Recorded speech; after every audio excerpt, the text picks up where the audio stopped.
sejam todos muito bem-vindos. O objetivo do que a gente está aqui hoje é trazer informação para vocês sobre obesidade, como eu já disse no início, falar sobre se ela é uma doença ou se ela é uma questão somente de estética, a gente precisa realmente ter um corpo magro ou não. E essa é a nossa intenção estar aqui hoje, né? Como eu falei, Tiago não vai aparecer. Tiago, ele é doutor em bioquímica, ele foi meu professor na graduação. Hoje a gente tem aí um projeto de mentoria, no comecinho nascendo, né, Tiago? Então, quero que vocês o conheçam, recebam muito bem. E, Tiago, vamos começar? Quer falar um pouco de você? O que eu falei tá bom para você? Fala comigo, que eu não tô te vendo. Ótimo. Então, gente, primeiramente, boa tarde, obrigado aí o convite da Jussara. Né, infelizmente, aparentemente eu não estou aparecendo aqui para vocês, embora eu estou vendo Jussara, estou vendo todos os comentários aqui aparecendo, quem está entrando, tá? Mas, enfim, tem algum problema técnico aí, impossibilita a minha imagem, mas acho que meu áudio está bom. O áudio está perfeito, Thiago. O áudio está legal, né? Então, assim, para quem não me conhece, eu sou educador físico, fiz educação física inicialmente aqui no Rio de Janeiro, né, na UERJ, na sequência eu fiz nutrição, e eu sempre caminhei para esse lado aí do estilo de vida mais voltado para o esporte, né? Trabalho com nutrição esportiva, sou docente da FRJ, onde eu abordo aí questões sobre nutrição esportiva, mas eu também adoro essa parte da bioquímica, né, da obesidade, do emagrecimento, dietas da moda, dietas que funcionam, dietas que não funcionam. Eu sempre curti bastante, desde ali do nível, entender, né, o nível celular, molecular, tecidual, até ali a prática clínica, porque eu acho que tem uma conexão total, né, entre aí a parte da fisiologia, né, aquele detalhe do detalhe, até chegar na prática. Então, eu sempre curti. E ao longo desses anos eu venho tentando estudar esses temas, aplicando, seja para emagrecimento, obesidade ou performance na academia, ou atleta de alto nível. É o que eu curto fazer, é o que eu gosto. Eu vou tentar compartilhar aqui com o Jussara, né, um pouquinho aí dessa pergunta, que acho bem pertinente, ainda mais que a gente está iniciando o ano, né? 2022, janeiro, estamos começando o ano. Com certeza, Jussara, tem um monte de promessas chegando aí no seu consultório, que vai emagrecer, que vai fazer, que vai acontecer, que na segunda-feira começa. E aí a gente quer saber, né, se realmente essa questão da obesidade, ela é só estética? Ou tem uma doença? Ou de fato é uma doença? Com certeza é uma doença. Obesidade é considerada doença. A gente vai tentar aqui ao longo da live mostrar um pouquinho, né, o porquê dessa relação com as doenças e também um pouco, né, como tentar reverter esse quadro. Terão outras lives na sequência, uma live não dá para falar tudo, então ela não termina aqui, ela vai ter uma continuidade, tá? Então, já para esclarecer aqui para vocês também. Mas doença não é. Estou errado, Jussara? Aliás, doença é uma doença. É uma doença. Com certeza, Thiago. A obesidade é uma doença, né? Infelizmente, muitas pessoas não vê dessa maneira, né? Existe até uma certa ideologia que eu não vou entrar nesse mérito, mas eu acho importante falar que a gente tem que se aceitar como a gente é, mas se está obeso, precisa perder peso. É uma questão de saúde, não é uma questão só estética de aceitação. É uma questão que você precisa, sim, cuidar da sua saúde da melhor maneira possível, para que você consiga ver seus filhos crescendo, seus netos, enfim, né? E ela está relacionada a vários fatores, né? Econômicos, sociais, fatores genéticos também, enfim. Mas o que a gente quer trazer aqui para vocês também? Que a gente possa entender que é uma questão, não é uma questão estética, mas ela está muito envolvida também com essa questão estética. Muita gente chega para mim, por exemplo, no consultório, querendo o quê? O emagrecimento por uma questão estética. Simplesmente pelo fato de querer olhar no espelho como que ela se vê e olhar quem ela de fato é com menos peso. É uma questão dela se relacionar com ela mesma, de própria aceitação. Estar magra, se sentir bem, entrar numa roupa confortável. Ela não está nem sempre preocupada com uma questão se tem hipertensão associada, se tem colesterol aumentado, se tem alguma diabetes ali querendo se inchalar. Nem sempre isso está tão relacionado na cabeça da pessoa, mas muitas das vezes, sim, está relacionado com como ela realmente se vê. Tiago, qualquer coisa você fala no chat também, se você quiser finalizar alguma coisa. Como eu não estou te vendo, eu não Sim. sei se você quer falar, se você não quer, tá? Ah, tá bom. Eu posso também te cortar. Tem Porra, problema mas não. Não sei se você está lendo o chat, né? Você está lendo o chat? Se eu escrever um tô... oi? tá preto aqui, então o chat parece para mim bem tranquilo, porque não tem imagem nenhuma, Entendi. tá? Qualquer Não, coisa tudo você... bem. Então, Tá. só para complementar um pouco a fala inicial, então, Jussara, essa questão dela ser considerada doença, porque, veja, vê se você concorda. Em algum grau, claro que vai depender de N fatores, né? Mas quanto mais obeso o cidadão vai ficando, o indivíduo vai ficando, algumas comorbidades vão aparecendo. Então, aqui, só para citar algumas, na realidade, o que é que acontece, gente? O cidadão obeso, e aí o obeso mórbido, principalmente, ele é um cidadão inflamado, cronicamente inflamado. Ele tem uma inflamação crônica no corpo dele. Então, para quem não sabe, fique sabendo. O cidadão obeso é um cidadão, um indivíduo inflamado cronicamente. Qual o problema dessa inflamação crônica? Tem vários. Porque essa inflamação crônica, inicialmente lá no tecido adiposo, local, ela acaba se tornando sistêmica. Lembrando aqui que o organismo é um só, né? A gente fala de tecido adiposo, daqui a pouco pode falar do fígado, do cérebro, do sistema nervoso central, do rim, do coração, do músculo, mas, cara, é uma coisa só. O organismo humano é uma coisa só. Então, esses tecidos, esses órgãos, eles se comunicam. Eles se comunicam. Existe um fluxo sanguíneo, onde você consegue liberar hormônio, por exemplo. Você tem um sistema nervoso que conecta tudo com tudo, até o trato gastrointestinal, né, microbiota, está tudo conectado, gente. Então, não tem como desconectar literalmente. Então, essa inflamação crônica, esse cidadão obeso, ele tem a incidência, por exemplo, maior de alguns tipos de câncer. Tem alguns cânceres que estão correlacionados com a obesidade, não são todos, mas alguns com certeza estão associados. E aí você vê, por exemplo, para lesão do endotélio. Pode aumentar o grau de hipertensão, lesão do endotélio, hipertensão. Aí daqui a pouco você está com uma resistência à insulina, está com hiperinsulinemia, a insulina já está alta, glicose já está alta no seu corpo, dislipidemia, aquele famoso colesterol bom HDL está baixo, famoso LDL, colesterol ruim para o leigo, né? Já está um pouquinho mais alto. LDL oxidada, porque o estresse oxidativo está grande nesse indivíduo, que é a pior, é a mais heterogênica possível. Então já tem uma LDL oxidada, já está com baixo HDL, está com dislipidemia, hipertrigliceridemia, triglicerídeo no sangue está elevado. É um pacote completo ali para a doença arterial coronariana. É um pacote completo para você ter um AVC, acidente vascular cerebral, famoso derrame. Famoso derrame. É uma bomba relógio. Né? Então você vai ter daqui a pouco até perda de libido. Tá? No homem, por exemplo, a testosterona começa a cair. O cortisol está elevado. Você já está mais estressado. Você pode até achar que não está estressado, mas o seu organismo está. Né? O cortisol está elevado. É uma sinalização. Cortisol elevado aumenta mais a produção de glicose no fígado. Olha eu já entrando um pouquinho na fisiologia. Cortisol elevado já aumenta um pouquinho mais a produção de glicose no fígado, aumentando ainda mais essa glicose que está elevada.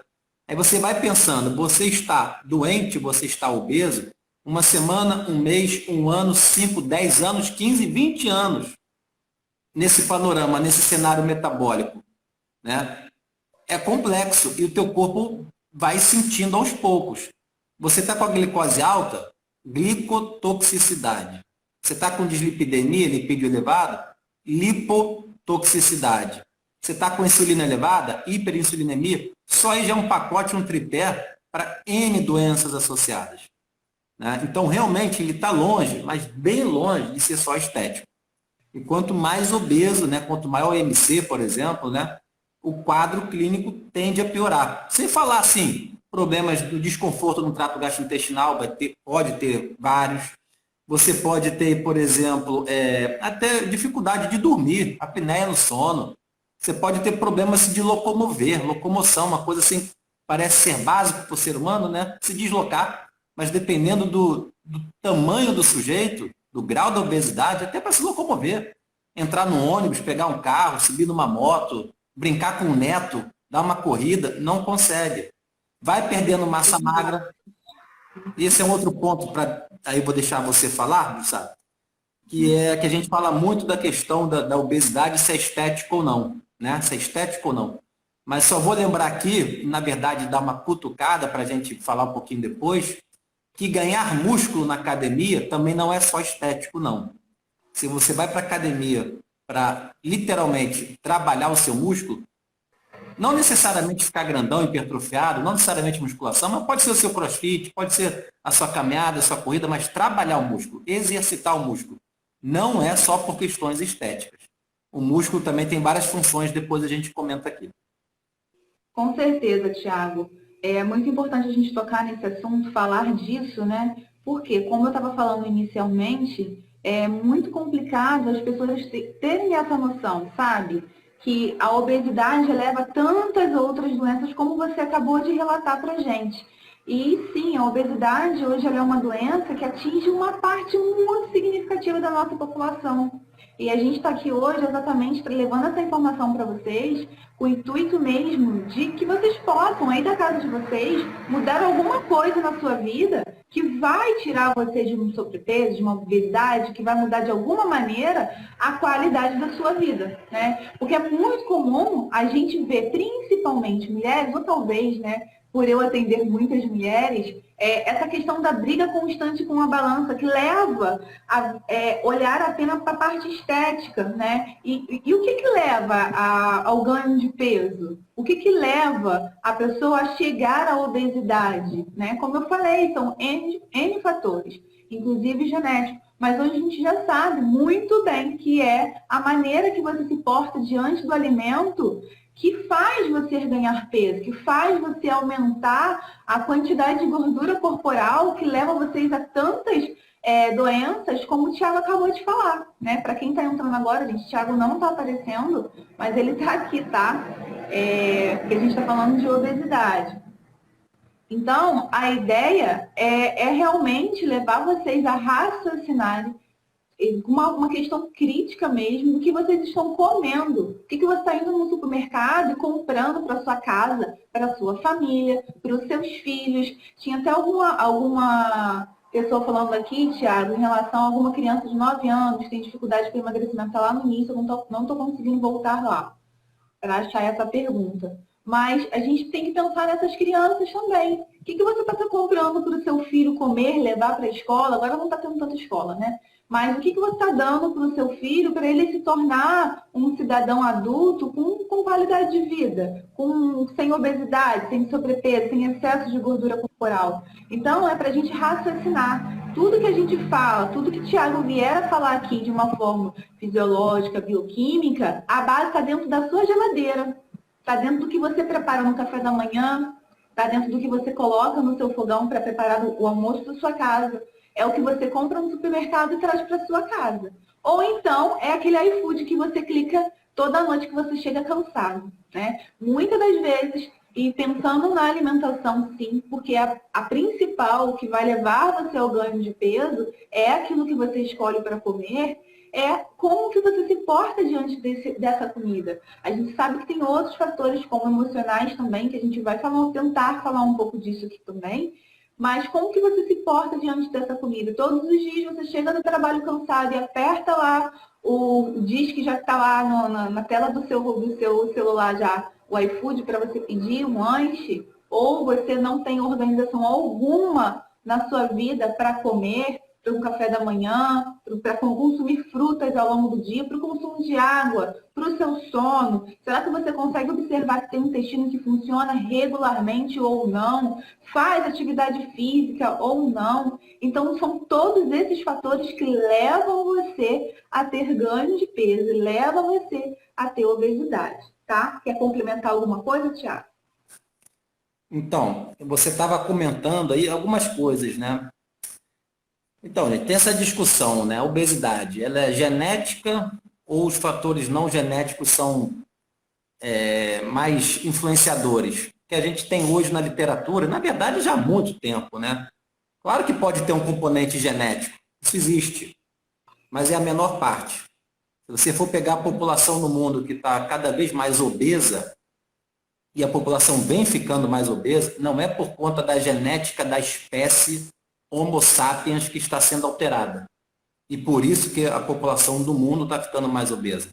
Fatores comportamentais, que não tem nada a ver com a genética, são muito mais determinantes no processo, como a Jussara estava falando, fazer exercício físico, questão da alimentação e tal.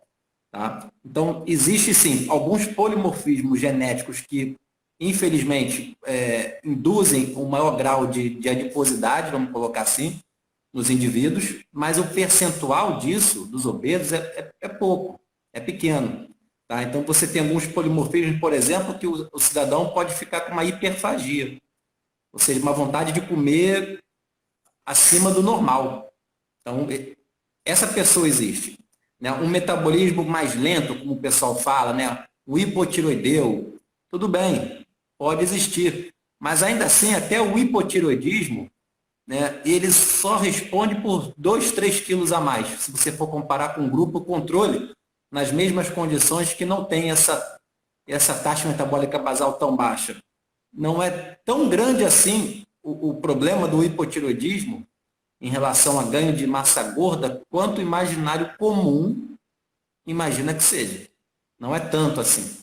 Então, só para elucidar, tem essa questão genética, mas acho que os fatores não genéticos são mais determinantes para o processo. Né? Que aí entra todo o trabalho do profissional de saúde. Né? Na questão genética não tem como mexer muito. Tem alguns problemas, por exemplo, alguns polimorfismos genéticos no receptor de leptina. Né? Então já fica um pouco mais complicado a questão da hiperfagia. Já tem até alguns tratamentos propostos, né? A questão de fármaco. Né? Por vezes você tem até uma programação metabólica, se você já nasceu obeso, uma gestação da sua mãe, né? A sua mãe já era obesa, já era diabética, e você já nasceu com peso superior à maioria, você já está com um risco um pouquinho maior. Tá? Então, o peso ao nascer conta. Questão do sono, né? Questão do ciclo circadiano, questão de fazer atividade física ou não, como rotina. Né? A rotina é mais importante do que a intensidade, aquele atleta de final de semana, né? Como rotina, com certeza está influenciando mais. E Jussara comentou a questão da criança. Né? Então, os pais que estão nos assistindo aqui agora, ou até as crianças eventuais que estão nos assistindo, é importante que nessa fase da vida, né, da criança e do adolescente, quando tem aquele estirão, nessas duas fases, não são exclusivos, mas essas duas fases principais, tem o que a gente chama de hiperplasia de adipócito. O que seria isso, Tiago? Hiperplasia de adipócito, nome esquisito, né? Você pensa que todo mundo tem tecido adiposo, né? E o tecido adiposo tem as células que são chamadas de adipócitos, são células de gordura. Vamos colocar assim, né? Claro que tem outras coisas além do que a gordura, né? Estou tentando simplificar. As células de gordura, os adipócitos, elas estão lá paradinhas. E tem momentos da nossa vida, na fase de criança, como eu falei, ali também de bebezinho, recém-nascido e no estirão da adolescência, que o nosso organismo aumenta bastante o número de células de adipócitos. O número. Isso é hiperplasia. Hiperplasia é aumentar o número de células. A priori, não tem muito problema. A priori, não tem muito problema você aumentar o número de células do tecido adiposo, desde que elas não cresçam em tamanho. Desde que essas células não cresçam em tamanho. O que é crescer em tamanho, Tiago? O que você está querendo dizer com isso? Aí não é mais hiperplasia. Voltando, hiperplasia é aumentar o número de adipócitos. Uma célula vira 2, 2 vira 4 e por assim vai. Aumentar o tamanho dela é hipertrofia. Como tem hipertrofia muscular, o seu músculo cresce de tamanho, o adipócito também pode crescer de tamanho. Isso é uma hipertrofia no caso do adipócito. Isso dá problema. Porque um adipócito hipertrofiado, como eu posso abordar um pouquinho mais de detalhe, um pouquinho mais para frente, o adipócito hipertrofiado talvez seja a base de todos esses distúrbios metabólicos correlacionados com a obesidade. Não é único, mas é uma base bem forte. Um adipócito hipertrofiado dá um monte de problema. Então, a gente tem que saber controlar isso. E é claro, quanto o meu maior número de adipócitos eu tiver, eu tenho um potencial, né, para ser um obeso futuro, desde que esses balãozinhos, que são os adipócitos, se enchem de gordura, pela alimentação ruim, pela falta de exercício e tal. Resumindo aqui nesse ponto, o que eu estou querendo dizer com isso? Se na adolescência, que já é normal, no estirão, que já é normal, aumentar o número de adipócitos, isso é hiperplasia, mas se simultaneamente você encher ele de gordura, aí a hipertrofia, ou seja, virar uma criança obesa, um adolescente obeso, a gente já sabe que a chance de você ser um adulto obeso aumenta muito, mas muito. Então, se você é uma criança obesa, a chance de você ser um adulto obeso aumentou significativamente. Não que você vá ser um adulto obeso, mas a chance já aumentou. Então, papai e mamãe que está escutando, eventualmente uma criança que esteja escutando, essa é uma fase da vida que tem que ter um controle maior. Quando eu vejo uma criança obesa, eu tenho um filho pequeno também. Quando eu vejo uma criança obesa, minha cabeça já pensa na célula, já pensa no tecido, já estou vendo um monte de problema metabólico ali. Então, assim, vamos tentar evitar, né? Comer menos ultraprocessado, fazer mais atividade física, sair do joguinho, da TV, né? Sair do celular. Claro que tudo isso faz parte, mas tem que equilibrar a vida. E equilibrar a vida, até onde eu sei, o ser humano foi feito para fazer exercício, não foi feito para ficar parado o dia inteiro.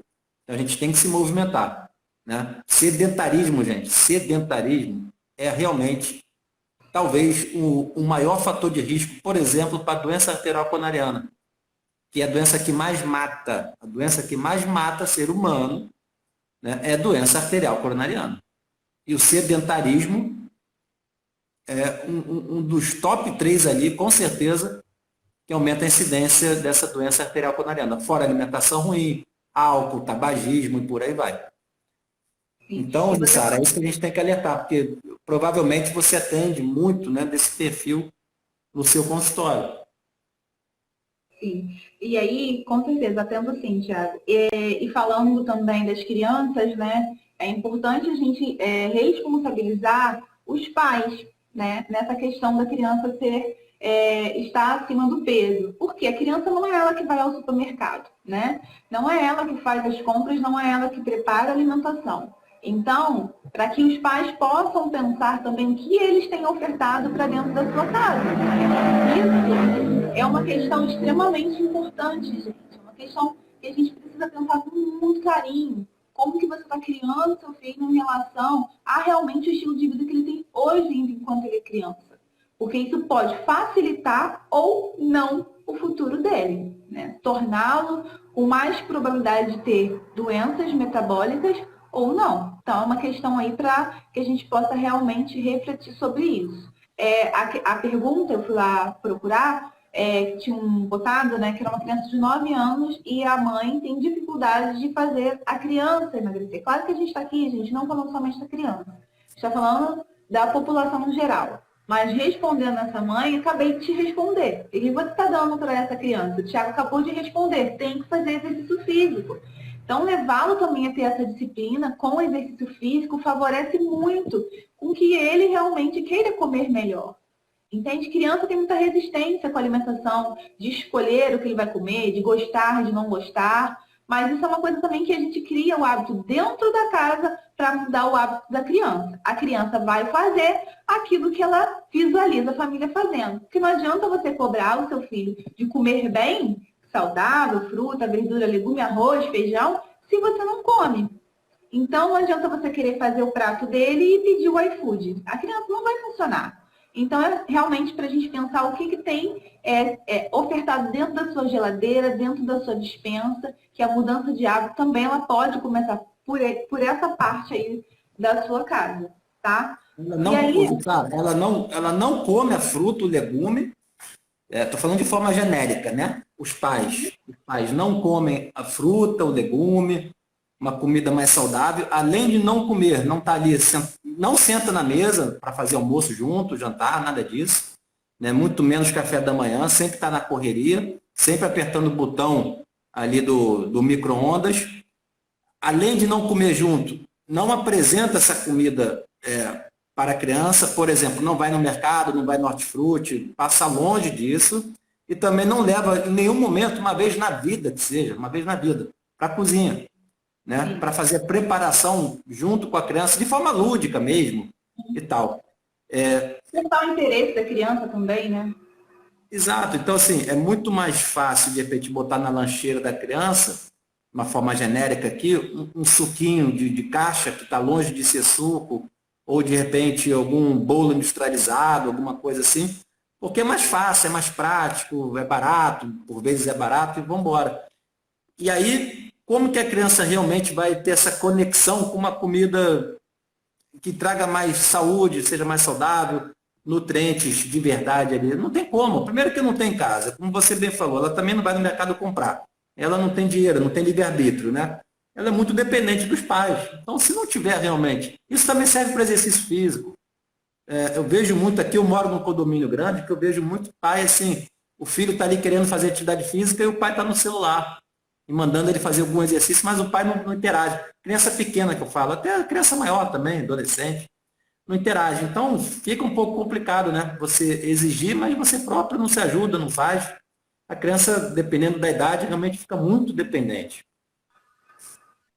Fica com certeza, Thiago. E o que eu vejo muito também no consultório o que acontece? A pessoa que ela tá ali na luta contra a balança, né, a balança, no efeito sanfona, e muitas tentativas de emagrecimento, quando a gente vai fazer uma anamnese com esse paciente, entender o que levou ele a ter aquele ganho de peso, que levou até a obesidade, a gente visualiza que muitas coisas aconteceram lá na infância.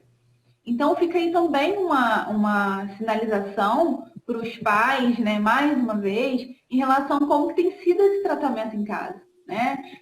Palavras que vocês lançam, da maneira que vocês levam o comportamento dessa criança, enfim, até questão de bullying mesmo, a gente pode pensar que na escola, se essa criança está acima do peso, ela pode sim sofrer algum bullying, você nem tem conhecimento disso. Então, conversa também com seu filho para a gente poder ajustar isso, que ele cresça um adulto saudável e que ele não fique com uma briga, com essa briga na balança que a gente vê muito hoje em dia dentro do consultório, né? E muitas das vezes essa briga com a balança, contra a balança, leva muitas vezes a pessoa nem querer subir numa balança para poder fazer uma avaliação física. Ela já tem tanto trauma na vida que arrumou mais um trauma, que é o trauma da balança, de não querer subir na balança. E esse é muito nítido, sabe, Thiago, nas consultas, toda vez que a gente vai começar uma avaliação física, a pessoa, todos, assim, eu estou falando de 100%, gera uma certa ansiedade na pessoa de ver como é que está o peso, quanto que ela está pesando, a gente não está nem falando de composição corporal, massa muscular, gordura, composição de água, nem isso. O peso, aquele que aparece lá na telinha, ele fica ali aflito, ansioso, querendo ver quanto que ele está pesando. E fica nessa coisa, né? Se emagrece, se engorda, e aí fica nesse efeito sanfona muitas das vezes. Se emagrece, fica feliz, mas às vezes é massa muscular e volta a ficar triste. Enfim. E aí a gente tem que levar também, né? Essa questão comportamental desse paciente, das pessoas no geral, para que elas possam visualizar o corpo delas com muito carinho. E a gente não treina para ter um corpo mais bonito, não. A gente não vai para a academia porque a gente precisa ter somente definição muscular para ter emagrecimento. Você treina porque você tem um corpo e que você precisa dele para sobreviver. E você tem que treinar porque você ama o seu corpo e você quer que ele funcione por muitos longos anos com saúde. Não meramente porque é uma questão estética. Estética é importante, gente, é importante pra caramba. Quer ver uma mulher feliz quando ela perde de uma consulta para outra em 45 dias, 60 dias, quando ela perde 5 quilos, a mulher sai transformada, muda a autoestima dessa pessoa, muda. Às vezes a estética ainda nem muda tanto, mas para ela foi uma superação tão grande que ela vestia 46, passou a vestir 44 e já mudou. É um passo a mais na vida dela. Entende? Ela ainda está sobrepeso, obesidade? Tá, mas já transformou. Então isso para as pessoas às vezes é muito importante, sabe, Thiago? E ver esse resultado da mudança, eles esperam isso para pensar assim, não, subir um degrau, alguma coisa está acontecendo. E às vezes a cabeça não funciona pensando de fato o que está acontecendo nesse corpo. Quando a gente pede exame bioquímico para a gente ver as taxas, a gente não quer saber somente do emagrecimento, do que fala da balança. Os exames também apresentam muitas coisas importantes para a gente fazer correção. Tá? Quando o paciente chega para mim que ele quer emagrecer ou chega lá na cabeça com um peso determinado que ele acha que ele precisa, primeira coisa que a gente vai ter que definir ali, o que é um peso saudável e o que é um peso estético. Ele vai poder ter as duas coisas? Pode, mas primeira coisa, ele precisa entrar ali num acordo comigo, e a gente conversa, e eu faço ele entender que peso saudável para garantir a saúde. E a estética é a cereja do bolo. E a gente consegue isso. Mudar a mente dessa pessoa, mudar a maneira que ela se porta diante da alimentação, do próprio estilo de vida, como o Thiago falou, tem que fazer exercício físico, gente, eu falo isso para vocês sempre. Não é uma questão que eu vou porque eu gosto, porque eu quero, não, porque todo mundo precisa. Todo mundo precisa de ativo. Sim, pode falar. Você falou de exercício, deixa eu falar, deixa comigo essa parte aí. Eu sou educador físico também, né? Eu, na verdade, sou educador físico na essência, foi a minha primeira profissão. Eu trabalhei muito na área da educação física. Depois eu fui migrando para a nutrição. Eu já sabia que eu queria nutrição esportiva. Mas, como eu falei aqui, para quem está chegando agora, eu também curto bastante esses lances aí de dieta, bioquímica, dieta cetogênica, discutir o tema, né? Aplicabilidade para emagrecimento, para performance e tal. Isso aí é minha praia, é o que eu gosto de estudar. Mas falando de exercício físico, é bom deixar e frisar, embora eu acho que eu já tenha comentado aqui no início, mas o pessoal também vai entrando agora, frisar o seguinte, a atividade física realmente é fundamental. E aí, quando você pensa no emagrecimento, já que o tema aqui principal é obesidade e emagrecimento, as pessoas, por vezes, não vou fazer exercício físico porque eu vou gastar caloria. Vou gastar caloria, isso vai me ajudar a emagrecer. Gente, é um pensamento muito pequeno. Vou frisar, vou voltar. Se você está com esse pensamento, vou fazer exercício físico porque eu vou gastar caloria, mas o teu pensamento é muito pequeno. Mas é muito pequeno. O exercício físico é muito mais amplo. Para e pensa. Olha para o teu corpo agora. Olha para o seu corpo agora, Jussara. Olha para o meu. Olha, né, para quem estiver nos escutando agora, olha para o seu próprio corpo. Você já viu quantos quilos de músculo você tem? São vários. São mais de 10 quilos, são mais de 20 quilos, são mais de 30 quilos, são mais de 40 quilos, dependendo do tamanho da pessoa. É peso pra caramba. É uma massa grande. Tem várias funções. Várias funções. Desde você poder realmente se locomover, né? Ou gerar força, ir no mercado. Isso parece banal, mas não é, principalmente para o idoso, né? Ele quer levantar de uma cadeira, não consegue, não tem força. Né? Ele, de repente, cai, teve uma fratura no fêmur, já complicou, porque todo o tecido osteoarticular estava fraco e tal. Mas eu quero chamar a atenção, na verdade, para o exercício por um outro detalhe. Não é nem pela questão da locomoção, não é nem pela questão do gastar caloria, mas a atividade física, gente, quando você começa a fazer exercício físico, aí tanto faz, tá? Seja o aeróbio, seja a musculação, se quiser só botar nesses dois grandes grupos, enfim, esporte, crossfit, qualquer coisa. Você está movimentando uma massa muscular que é absurda. Você está movimentando e exercitando uma massa muscular imensa.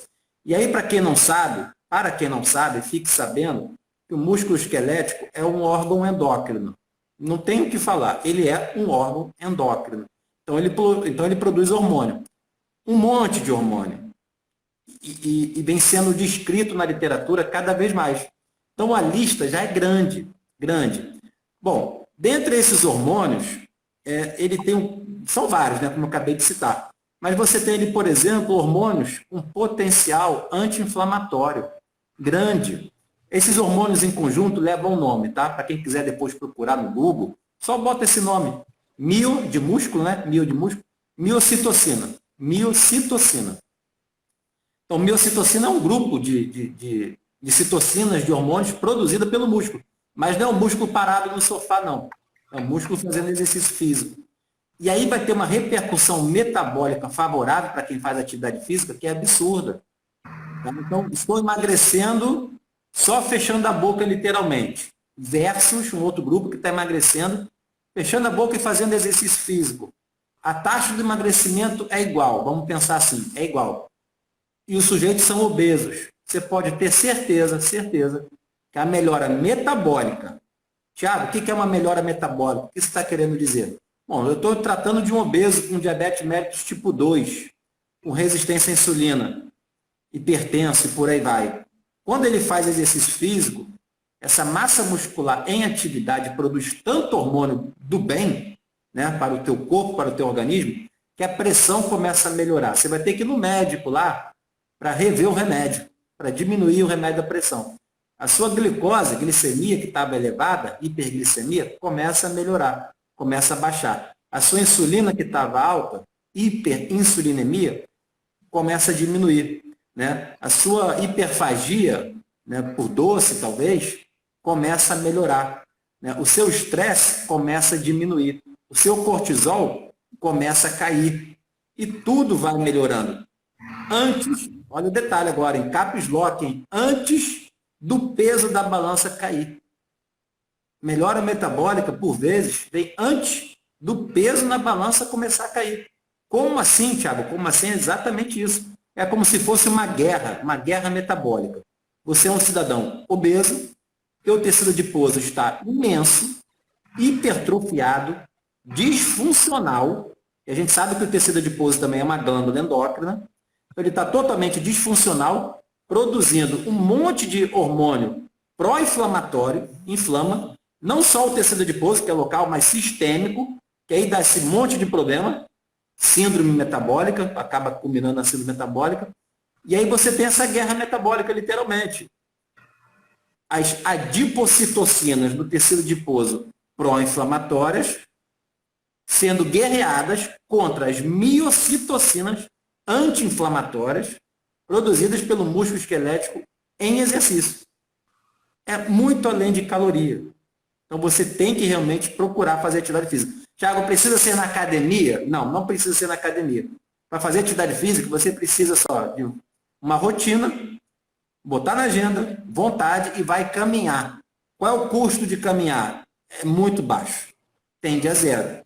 Eu não sei exatamente onde você mora, mas se você puder descer ou só sair da sua casa, se morar em casa, e puder caminhar na rua, já é vantajoso. Já está ganhando.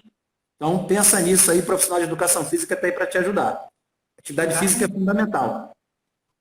Então, só finalizando, Jussara, essa parte, para você te dar vez, né, quando você fala assim, obesidade é só uma questão de estética? Não, é uma doença. Tem que tratar. E aí, fazendo aqui o papel, né, o contrabalanço, que pouca gente fala.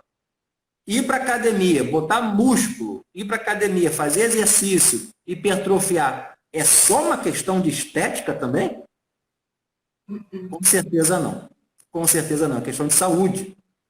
Estética vem por tabela. Não é... Para alguns é o foco, mas ela vai ter a melhora metabólica também. Para outros, é a melhora metabólica o foco.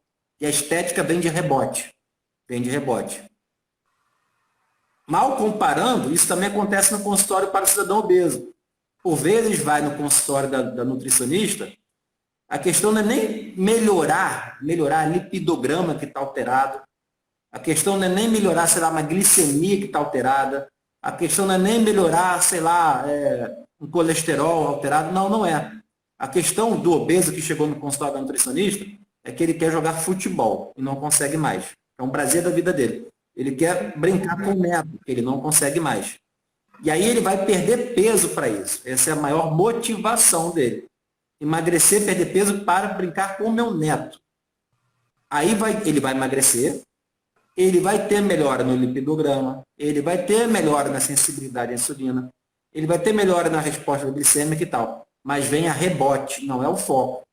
Então, também fazendo um pouco aqui do advogado do diabo, Sara, não sei se você concorda comigo, mas muitos profissionais da saúde também só focam o peso na balança, sem ver a real motivação do sujeito.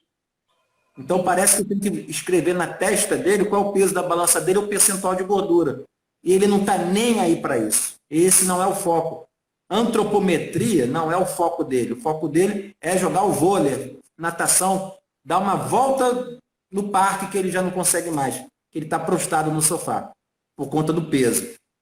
Tá? Então tem muito profissional que só foca no peso e não vê as outras vitórias do dia a dia dele, como entrar numa calça que não entrava, porque isso ele não está mensurando, o profissional não está mensurando. A métrica dele de mensuração de sucesso é só o peso na balança.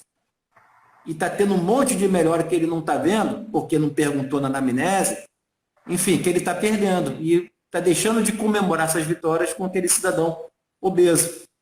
Isso também acontece muito por aí. Sim. Com certeza, Thiago. E assim, eu acho... Oi, Raíssa! Eu acho assim que é mais gratificante, inclusive a Raíssa. Raíssa foi minha paciente há muito tempo, a Raíssa perdeu mais de 30 quilos. Vou até aproveitar esse gancho, Thiago, que você está falando aí da melhora, de todos os fatores, do exercício físico, que é necessário, não somente por uma questão estética, e vai ser, sim, muitas das vezes, a motivação. E a gente vai pegar esse gancho a nosso favor.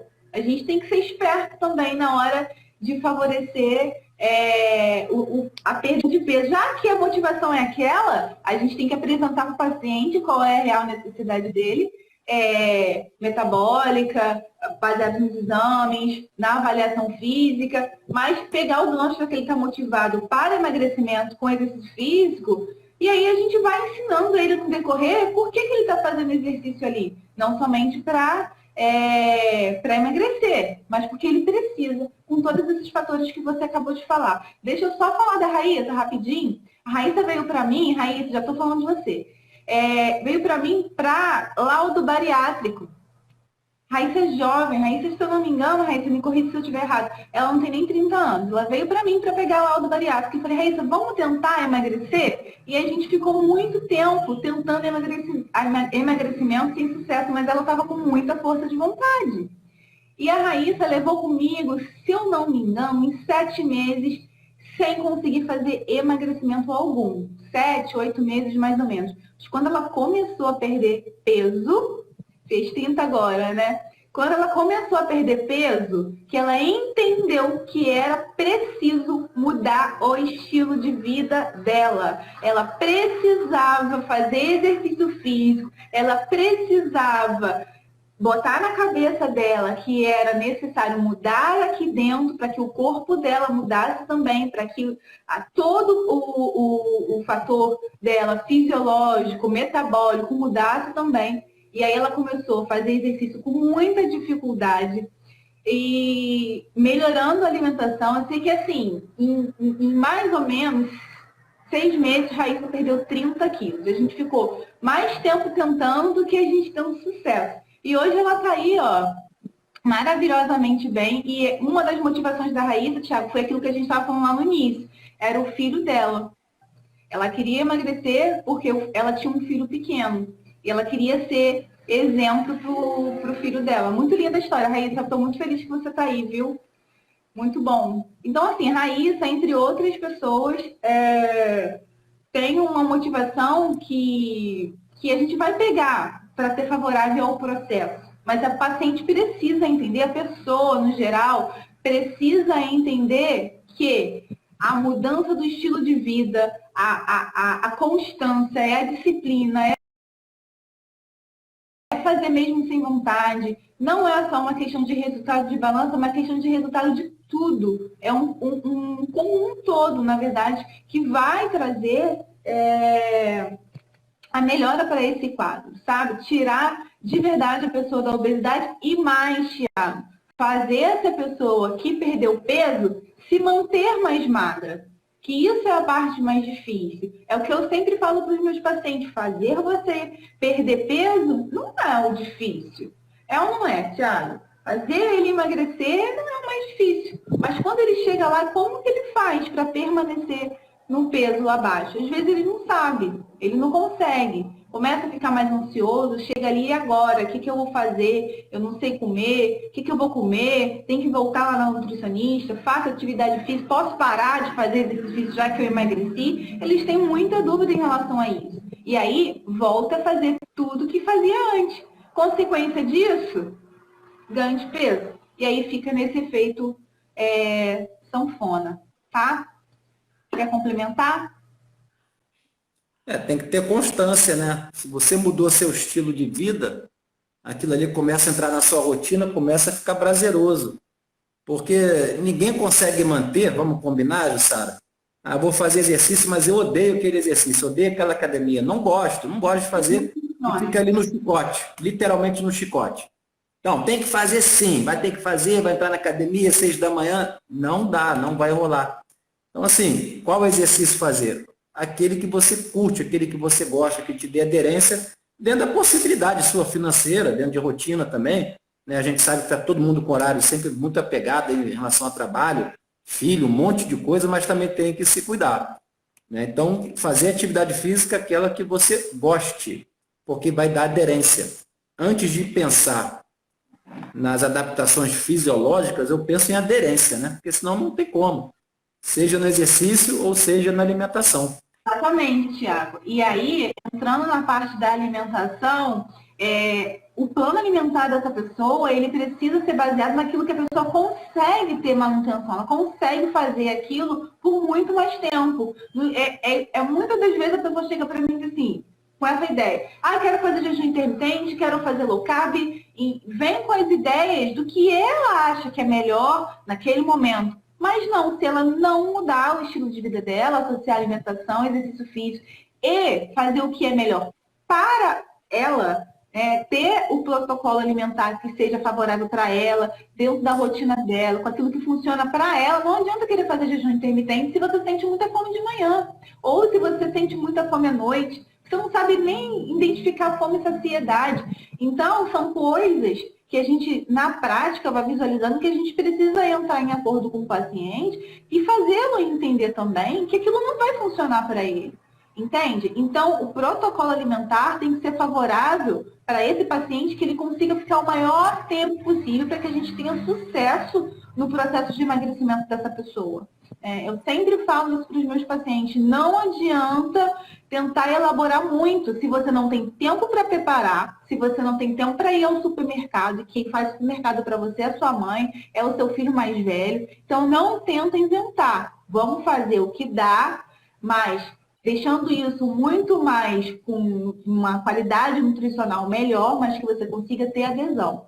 É certo, cara, a pessoa vai perder peso, ela vai emagrecer, ela vai entender que ela pode emagrecer comendo aquilo que para ela tem prazer, tem satisfação, que ela consegue sim comer um prato de arroz e feijão, o que é muito comum as pessoas chegarem no consultório e falarem, já parei de comer arroz e feijão, Nutri, disso já estou livre. Eu escuto isso sempre. Precisa parar de comer arroz e feijão para emagrecer? Não, mas tem que parar de ligar para o iFood à noite para pedir o lanche. Tem sim que tirar o refrigerante ali talvez da sua vida. Precisa sim fazer exercício físico. Como eu sempre falo para vocês, falo para os meus pacientes, falo aqui no Instagram, Thiago acabou de falar, tem que fazer exercício físico que você goste, que gere prazer. Thiago joga vôlei e faz musculação, ele gosta. E de vôlei ele gosta muito. Então, é o exercício físico que gera satisfação para ele. Eu gosto do crossfit, eu gosto de correr. Então, aquilo eu sei que eu vou cumprir aquilo. Não uma questão de falar, tá pago do dia. Não, porque eu tenho satisfação e eu preciso me manter ativa. Assim como o Thiago precisa se manter ativo. Então, é buscar aquilo. Você esqueceu de falar que eu odeio correr. Odeio. Você odeia correr, Thiago. Gente, correr é demais. Não escuta Thiago, não. Thiago não sabe de nada. Eu já tentei. Corro 5 quilômetros e acabou. E olhe lá. É muito ruim. Mas eu acho que é isso, Jussara, entendeu? É por aí. Deixa eu mudar um pouquinho do assunto. Pode ir lá, vai. Eu vou falar um negócio aqui, que depois você vai me complementar na sua prática. É uma coisa que a gente também escuta. Eu vou lá na célula para depois voltar aqui para a prática. Que é o seguinte, como eu estava falando inicialmente, o cidadão que está obeso, tirando a foto dele, né? Não sei qual foi o filme dele para ele chegar à obesidade. Só estou tirando a foto. Hoje ele está obeso, então hoje ele está doente. Não sei se sempre foi assim, se foi efeito sanfona, foi e voltou várias vezes, ou se foi gradativo, eu não sei. Mas a foto dele hoje é que ele está obeso. Então, como eu estava falando, ele é um sujeito que tem um adipócito, aquela célula lá da gordura, muito grande, ou seja, hipertrofiada. Essa célula hipertrofiada, o que vai acontecer? Ela literalmente, gente, ela fica estressada. Esse é o nome mesmo que leva. A célula fica estressada. É tanta comida chegando, ela cresce tanto de tamanho, que ela fica literalmente estressada. E tem uma outra coisa que contribui com esse estresse, que é a hipóxia. Falta oxigênio. Porque ela fica tão grande, são... um obeso adulto, Jussara, tem mais ou menos 80 bilhões de células de tecido de adipócito. 80 bi. É célula pra caramba. Então imagina elas ficando grandonas. Não tem espaço. Não tem espaço. não tem fluxo sanguíneo chegando, não tem capilarização. Por isso que a célula fica com falta de oxigênio, hipóxia. Então essa célula fica com falta de oxigênio e chega comida para ela para caramba. Então ela fica grandona e com hipóxia. Ela morre. Algumas chegam a morrer, ficam necrosadas. Mas até morrer, tem todo um processo que acontece que é o seguinte: quando ela vai ficando grande, hipertrofiada, de fato ela fica estressada e aumenta dentro dela uma sinalização que é pelo NF-kappa-beta, é um detalhe aí, enfim, o NF-kappa-beta, que é uma sinalização que é pró-inflamatório, inflama. E aí aquela célula, que é o tecido adiposo, que é o adipócito grandão, inflamado, começa a produzir, o que eu já comentei aqui na live, de adipocitocinas. Eu vou citar uma só aqui, uma só, chave, TNF-alfa, para depois chegar na clínica. TNF-alfa. É uma citocina pró-inflamatória produzida pelo seu tecido adiposo. Dentre outras ações dela, desse adipócito hipertrofiado, e outras citocinas pró-inflamatórias, que não só a TNF-alfa, interleucina 6, por exemplo, MCP1 é uma outra, começa a se chamar da circulação sanguínea uma célula do sistema imunológico. Da circulação sanguínea que está ali próxima ao tecido adiposo, começa a ser chamada para dentro ali, para aquele tecido adiposo. Por exemplo, monócito. Monócito é uma célula que está ali no sangue que, uma vez pertinho ali agora do adipócito, saiu do sangue e chegou no adipócito, ele vira macrófago. Por que eu estou contando essa história toda? Porque o macrófago, que é uma célula do sistema imunológico, começa a conversar, literalmente, ali com o adipócito. Né? Então, eles começam a interagir. E essa interação dá um problemão, sabe? A interação de uma célula do sistema imunológico, que é o macrófago, associada a um adipócito, e não é qualquer adipócito, é um adipócito hipertrofiado, já todo arrebentado metabolicamente. Eles começam a conversar e, na essência, essa conversa aumenta cada vez mais o quê? A inflamação. O feedback positivo. Um conversa com um, que conversa com o outro, que manda mais citocina para um, que manda citocina para o outro, e aquilo ali vai ficando um negócio todo inflamado. E são milhares de células nessa situação. Então, principalmente ali aquela gordura visceral, tá? Gordura de chope, a barriguinha que tem lá no homem. Tá? Então, aquilo ali, metabolicamente, ela está bem ativa.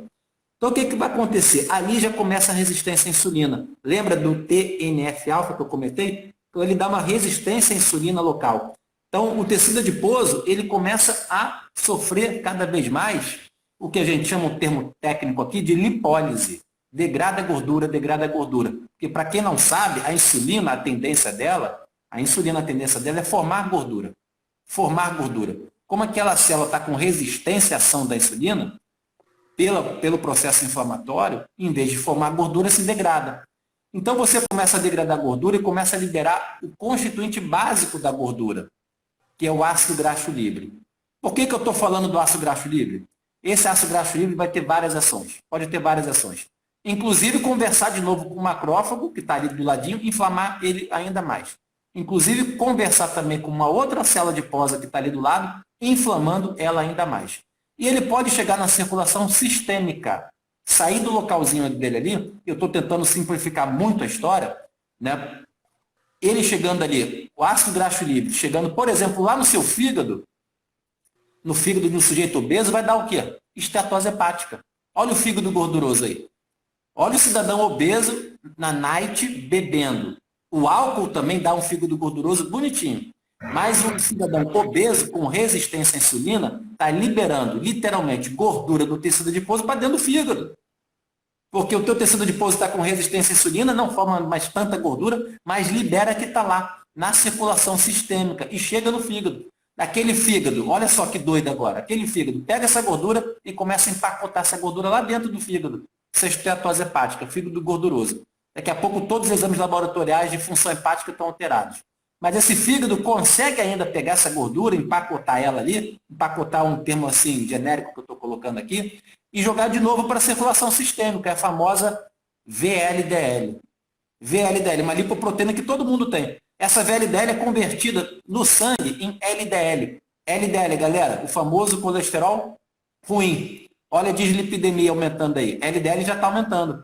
Por quê? Porque ela foi oriunda da VLDL, que foi oriunda do fígado, que foi oriunda da gordura que chegou lá do tecido adiposo. É claro que essa gordura do tecido adiposo também pode vir da glicose. Claro, você está cheio de glicose no sangue, está com hiperglicemia e está com hiperinsulinemia. A insulina está alta pra caramba, com glicose alta pra caramba. Opa, essa glicose pode virar gordura. Isso vai acontecer lá no seu fígado. Isso é lipogênese de novo. Lipogênese de novo. Então, seu fígado forma gordura a partir da glicose, mas é a menor parte. Forma principalmente essa gordura oriunda lá do tecido adiposo. E aí o que vai acontecer? Você vai, como eu já comentei, vai ter um fígado gorduroso que pode evoluir, inclusive, uma cirrose. Ou até para câncer, tá? Hepatocarcinoma. Você pode evoluir para isso. E a dislipidemia, porque você vai ter mais VLDL, que vai virar mais LDL na circulação. LDL oxidada, porque o estresse metabólico está grande nesse indivíduo obeso, ainda mais com um endotélio todo inflamado pelas citocinas pró-inflamatórias produzidas pelo tecido adiposo, endotélio, tá, gente? Sangue, fluxo sanguíneo. Endotélio lesionado. Hiperglicemia detona endotélio. Hiperglicemia é característica do obeso diabético, tipo 2. Hiperglicemia crônica, glicose ali alta, dia após dia, ano após ano, arrebenta endotélio. Endotélio que faz vasodilatação, por exemplo, porque tem um hormônio que faz isso, que é o óxido nítrico, na presença dessa hiperglicemia e hiperinsulinemia também, ele perde essa capacidade. Na verdade, produz um outro hormônio, Sara, que faz exatamente o contrário, vasoconstrição, que é a endotelina. Endotelina. Olha o quão complicado é o mapa metabólico. O endotélio já não vasodilata direito, começa a fazer vasoconstrição. Isso pode dar hipertensão. Pode dar hipertensão, mas como ele está lesionado também, essa LDL oxidada começa a ser infiltrada, junto com o sistema imunológico. Doença arterial coronariana está sendo instalada. Acidente vascular cerebral está sendo instalado. A insulina, para quem não sabe, tem várias ações. Uma delas é aumentar a reabsorção de água e sódio no rim. Aumenta a reabsorção de água e sódio, aumentando o volume plasmático no endotélio que não vasodilata. Isso aumenta mais a pressão. Pressão arterial. Está ali, que aumenta a retenção de água e sódio. Sódio, sal, água e sódio. No endotélio que não vasodilata. Aí você vai para o músculo agora. O que isso tem a ver com o músculo, Thiago? Obesidade. Obesidade sarcopênica. Tem esse termo na literatura. Obesidade sarcopênica. O obeso, que já não faz exercício, é sedentário, não dá o estímulo para aquele músculo. Isso é um ponto. Não dá o estímulo. Só que como que está o cortisol desse obeso? Está lá em cima, está lá no teto. O cortisol está lá no teto, porque o eixo hipotálamo, hipófise e córtex adrenal, que é a glândula que produz o cortisol, está lá em cima. Só que, está bem ativado, né, melhor dizendo. Só que, além disso, o cortisol, além de ser produzido pelo córtex adrenal, está sendo produzido pelo próprio tecido adiposo. Tecido adiposo hipertrofiado, inflamado, ele expressa uma enzima que converte cortisona em cortisol. O que o cortisol tem a ver com isso, Thiago? O cortisol dá uma resistência à insulina grande. Cortisol induz resistência à insulina também e arrebenta a massa magra. Arrebenta a massa magra. Ele é catabólico. Miostatina é um outro hormônio que poucos conhecem. Miostatina está elevadíssimo no obeso. Miostatina acaba com a massa magra. Então, é obesidade sarcopênica. Situação do obeso, inflamado crônico, induz perda de massa magra. Olha a importância do exercício físico, da atividade física. Tá? E aí o cortisol que já está elevado, Jussara, é porque o próprio tecido adiposo está produzindo. Testosterona já está caindo, porque a gente sabe que o tecido adiposo converte testosterona em estradiol. Aí vai dando aquela mama no homem. Estradiol é hormônio feminino, vai dando aquela mama. Testosterona vai caindo. Até porque o eixo também do hipotálamo, hipófise e gônada, que produz hormônios sexuais, está bem diminuída no processo inflamatório. O próprio TNF-alfa produzido no adipócito inflamado diminui todo esse eixo e aumenta o eixo do cortisol. Então, a testosterona cai, principalmente no homem. A libido, como que fica? Não quer mais procurar parceira. A libido está baixa. Não tem mais libido, a testosterona já foi para o espaço. Entendeu? O cortisol que está elevado, sabe o que o cortisol faz lá no seu fígado, dentre outras coisas? Pasmem, galera, produz mais glicose. Isso é gliconeogênese. Perde massa magra, degrada aquela proteína do músculo e essa proteína vira glicose no seu fígado. Caramba, já estou com a glicose alta, tá? Você é diabético, já está com a glicose alta. E vai aumentar mais ainda. E vai aumentar mais ainda. Porque o cortisol está lá no teto. E ele faz isso. Tudo começa no adipócito hipertrofiado, inflamado, desregulando todo o seu mapa metabólico. Vai lá para o sistema nervoso central agora. Dá uma passadinha lá no sistema nervoso central. O sistema nervoso central controla todo o teu corpo. E uma das funções dele, por exemplo, aqui para pegar o gancho da vez para a Jussara, ele controla o eixo fome e saciedade. Fome e saciedade, fome e saciedade. Então, você tem hormônios ali que induzem saciedade, por exemplo, insulina e leptina, e tem aquele hormônio que induz a fome, que é a grelina. Só que, quando você está obeso, você tem resistência à ação da insulina. Você tem resistência à ação da leptina. Então, o que vai acontecer? Ele perde um pouco, o sistema nervoso central perde a capacidade de perceber esses nutrientes, de perceber que você já está assim, saciado, literalmente saciado, que você já tem uma reserva energética grande no teu corpo, não precisa comer. E aí você tem uma hiperfagia.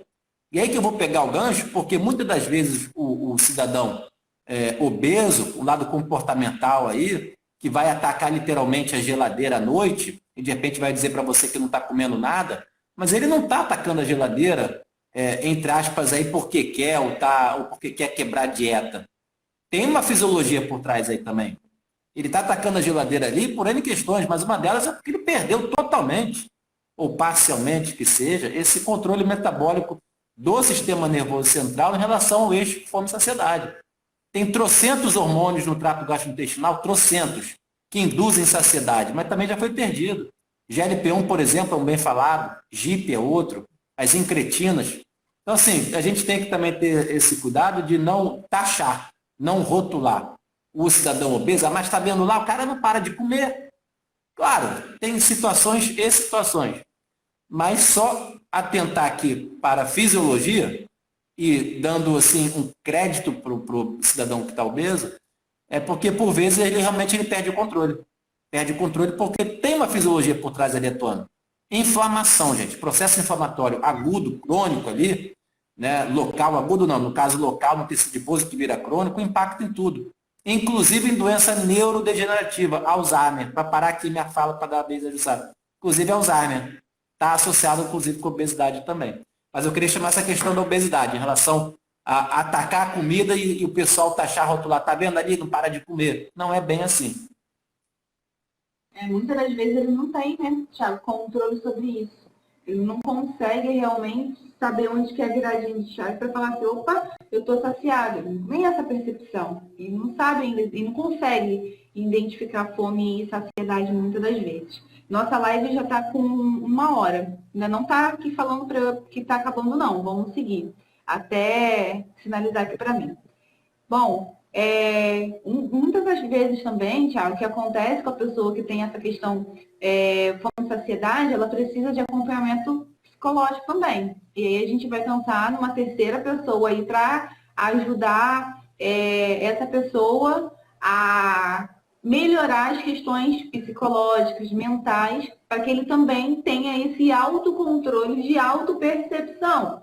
Não é o nutricionista que vai dar esse feeling para essa pessoa. Não é o psicólogo, né? Então, ali, equipe multiprofissional para ajudar na questão da obesidade. Eu não sei se você vê diferente que eu, Thiago, mas eu acho extremamente importante estar ali associando o educador físico, associado com o nutricionista, associado com o psicólogo, para ajudar esse paciente nesse tipo de emagrecimento. Quando a gente fala de obesidade, a gente está falando de pacientes com IMC acima de 29, 30, 31. Já peguei paciente com IMC de 42. Então, eu tinha até, poderia até fazer laudo para ele, se ele tivesse lista bariátrica, já tinha ali indícios que ele poderia. Mas pensar... Às vezes, Sara, precisa até de fármaco também. Sim. Indicação de fármaco, tem psiquiatra. Sim, psiquiatra. Endocrinologista também, para ajudar esse paciente nesse processo de emagrecimento, né? É claro que os fármacos ajudam muito, né, nesse primeiro momento, em todo o acompanhamento, o tratamento psiquiátrico, psicológico, o exercício físico, mas todo esse processo, gente, vocês precisam ter em mente que é necessário aprender a se alimentar. Porque o processo medicamentoso vai acabar, vai chegar um dia que você não vai estar tão motivado assim a treinar, mas comer ninguém para. Então, a gente tem a necessidade fisiológica de nos alimentarmos. Então, sim, a gente precisa aprender a se alimentar para que no processo de emagrecimento não ocorra o reganho de peso. E que vocês também tenham a liberdade de fazer as próprias escolhas. estou enjoado disso, vou adicionar aquilo, vou trocar por outra coisa. Então, é importante que nesse processo de emagrecimento, vocês tenham, sim, percepções do que é um macronutriente, o que é uma proteína, o que é um carboidrato, o que é uma gordura. E isso vocês vão aprender com um nutricionista. Às vezes está falando de emagrecimento, que tem que emagrecer, que tem que ter dieta, mas vocês precisam ter o conhecimento mínimo do metabolismo de vocês. Por isso que a gente está fazendo isso, por isso que o Thiago está falando sobre essa parte fisiológica, para que vocês possam ter noção do que acontece dentro do corpo de vocês, mesmo que seja, às vezes pode ser um assunto um pouco denso, mas eu tenho certeza que se você se esforçar, você vai conseguir entender a gravidade que é uma pessoa que tem obesidade, tá? Então, que vocês possam também entender isso, receber, né, de todo o coração esse conteúdo que a gente está passando para vocês, possam aplicar na vida de vocês, na família de vocês. Vocês, no meio do caminho do processo de emagrecimento, vocês podem até fracassar, ter dificuldade, porque vai ter mesmo, vai ter gente fracassando. O que vocês não podem é desistir. Desistir não tem essa opção para gente. Fracassar, tropeçou, caiu, levanta, continua. E vamos embora. E faz aquilo que depende de você fazer, que não depende de uma terceira pessoa, mas que depende de você, que é ir lá e fazer o que está dentro do seu alcance, tá? Uma alimentação mais natural, se organizar no final de semana para dar certo durante a semana, mudar a concepção que você visualiza a alimentação, tenha planejamento. E a gente vai falar, né, Thiago? Hoje não deu para falar sobre, na prática, como é mudar o estilo de vida. Mas a gente precisa associar isso para vocês. Thiago, está aparecendo aqui para mim em 30 segundos. A gente precisa Tá desejo de 2022, é o ano da virada para todo mundo, ano da virar a chave 2022. Você não controla tudo da sua vida, não. Mas o que você controla já é a maior parcela. Então é só virar essa chave em 2022. Tamo junto. Um abraço. Obrigado pelo convite. Beijo, fiquem com Deus e aproveitem, tá? Essa live vai ficar gravada. Se você gostou, manda para os seus colegas, amigos e parentes, para que eles possam também ter acesso a essa informação, tá bom? Beijo da noite, Thiago. Muito obrigada, tá? Beijo, obrigado. Um abraço, galera. Beijo. Tchau, tchau.